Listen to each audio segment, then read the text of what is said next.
What's happening, racing fans? Welcome back to the channel. Brought to you in association with betting.co.uk.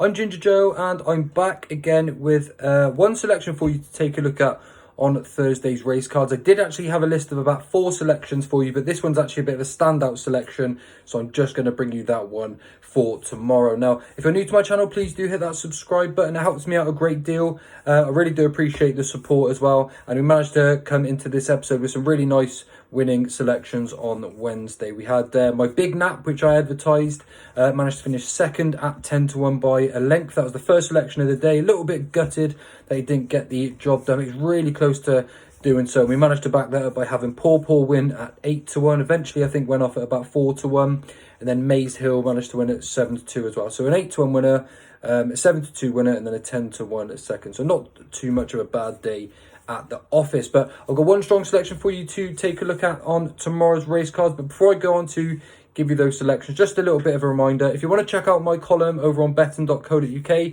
I will pop a link in the description below, and there's obviously over £250 worth of free bets for you to take advantage of over on the site as well.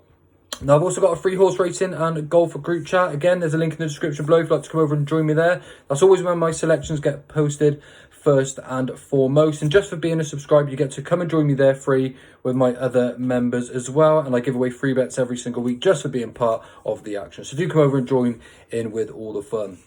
But I'm just going to move on to my selection for tomorrow, and it comes in the 2:15 at Haydock. We've got Huntingdon. We've got a 2-mile handicap hurdle here on good ground, and that, just bear that in mind, that's one of the significant factors I think for this one tomorrow as well.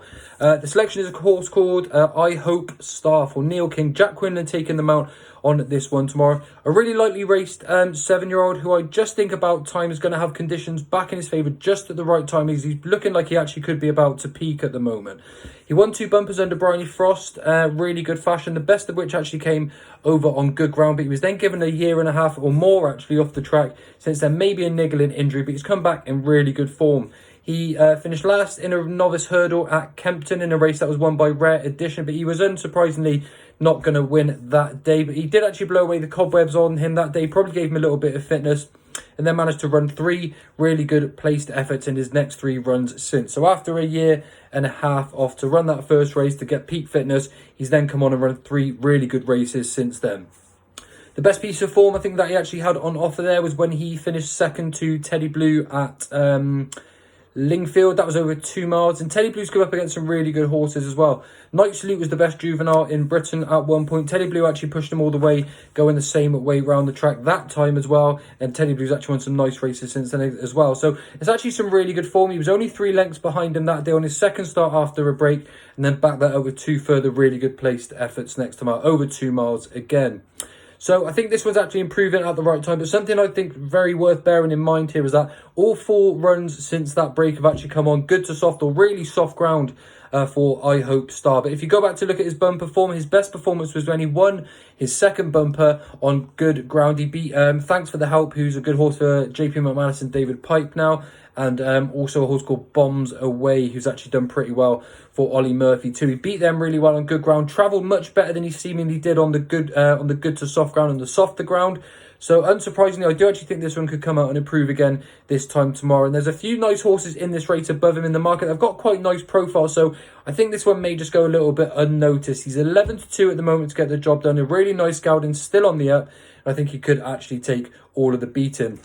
He actually drops down as well significantly, just a point to mention, in company, just a little bit here, and does actually sort of go off top weight for this race. So for a horse that's about to peak, conditions may well have just turned into his favour. He's got that fitness now on his side. You could go unnoticed. I think 11-2 is a really good price for this selection tomorrow. And that runs in the 2:15 at Huntingdon. So just the one selection for you tomorrow, but just another mention, some free bets in the description below for you from Betfred. Bet £10, you can get £40 in free bets using the exclusive Ginger Joe link as well. Now, this is exclusively to Ginger Joe followers here, and don't forget, this is for new customers only, and normal T&Cs apply as well. But there's a free link in the description for you to take advantage of there too. So please don't forget to hit that subscribe button. We're on a good old run of form at the moment. Hopefully we can have another nice winner for tomorrow, and then I'll be back again with some more selections for Friday. Also, don't forget to check out my golf selections for tomorrow. That will start early in the morning. We've got lots of profit there too. Thanks for joining me, everyone. I'll see you all real soon. Bye for now.